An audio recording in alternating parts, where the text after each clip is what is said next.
The River Mersey, a boundary through time.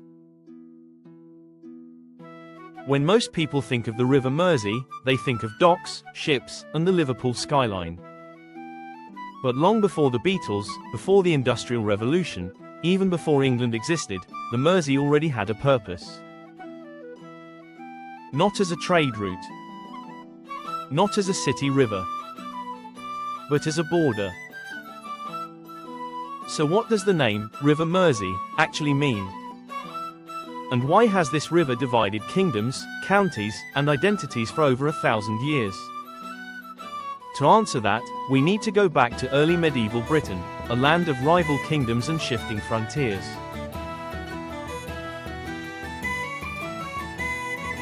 The name Mersey comes from Old English. In its earliest recorded forms, it appears as Meres Ea. Meiri means boundary or border, Ea means river. Put together, Meres Ea literally means the boundary river. This tells us something important. The Mersey wasn't named for how it looked, how it flowed, or what lived in it. It was named for what it did.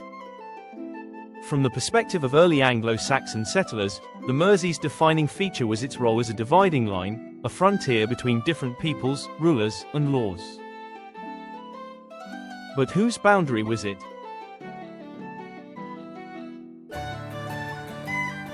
To understand that, we have to forget modern England for a moment. In the early Middle Ages, roughly between the 6th and 9th centuries, England was not a single country. Instead, it was divided into competing Anglo-Saxon kingdoms. Among the most powerful were Mercia, dominating much of central England, Northumbria, stretching across the north. Mercia was a formidable kingdom. At its height, it controlled territory from the Midlands up into what we now consider the northwest.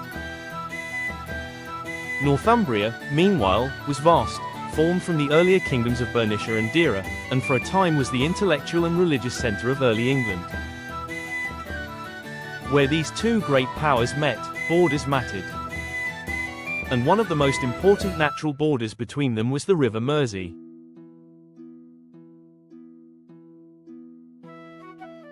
The Mersey wasn't just a convenient line on a map. It was wide, tidal, and difficult to cross, especially before bridges. At high tide, it became a broad estuary. At low tide, it was unpredictable and dangerous. For early medieval rulers, this made it ideal as a defensive boundary. To the south of the Mersey, Mercia's authority held sway. To the north, Northumbrian influence dominated. Crossing the Mersey often meant entering a different legal system, owing loyalty to a different king, and living under different customs. This is why the river's name stuck. It wasn't just a river, it was the boundary river.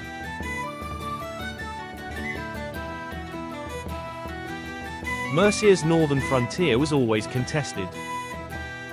Kings like Penda of Mercia in the 7th century fought fiercely against Northumbria, with battles shaping the balance of power across the north. Later rulers such as Offa, famous for Offa's dyke on the Welsh border, also worked to consolidate Mercian authority by clearly defining boundaries. While Offa's dyke marked the western edge of Mercia, rivers like the Mersey helped define its northern limits. These borders were not always fixed, they shifted with war, alliances, and marriage, but the Mersey remained a consistent and recognizable dividing feature.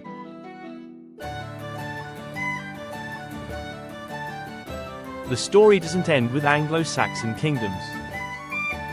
From the late 9th century onwards, Viking invasions and settlements reshaped England once again. Much of northern and eastern England became part of the Danelaw, where Scandinavian laws and customs prevailed. The Mersey region felt this influence strongly. Norse place names appear on both sides of the river, especially in Lancashire. Liverpool itself is believed to have Viking origins. Yet even through this upheaval, the Mersey continued to function as a meaningful boundary, now between areas of differing cultural influence, as well as older political divisions.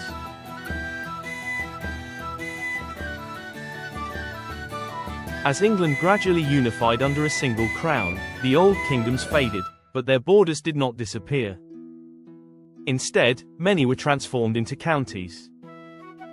South of the Mersey emerged Cheshire, a county deeply rooted in Mercian tradition. Cheshire even retained a special status as a Palatine county, with unique legal autonomy due to its strategic importance.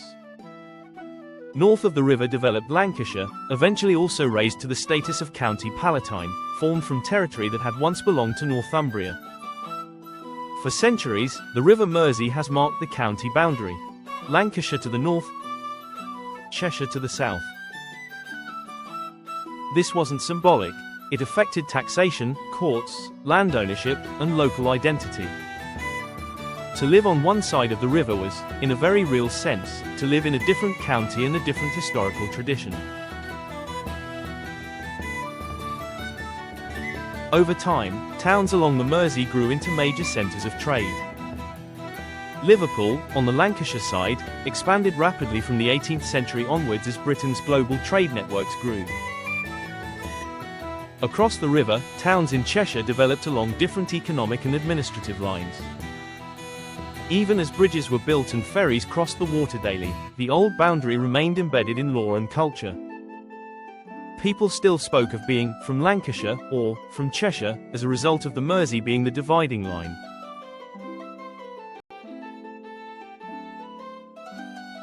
In the 20th century, local government reforms blurred these historic boundaries. New administrative regions were created. Old county borders began to be somewhat ignored, but many people might be surprised to hear that those boundaries haven't actually changed. The River Mersey, even today, marks the boundary of geographical Lancashire and Cheshire, historic counties which have existed for over 800 years. The meaning of the Mersey did not vanish.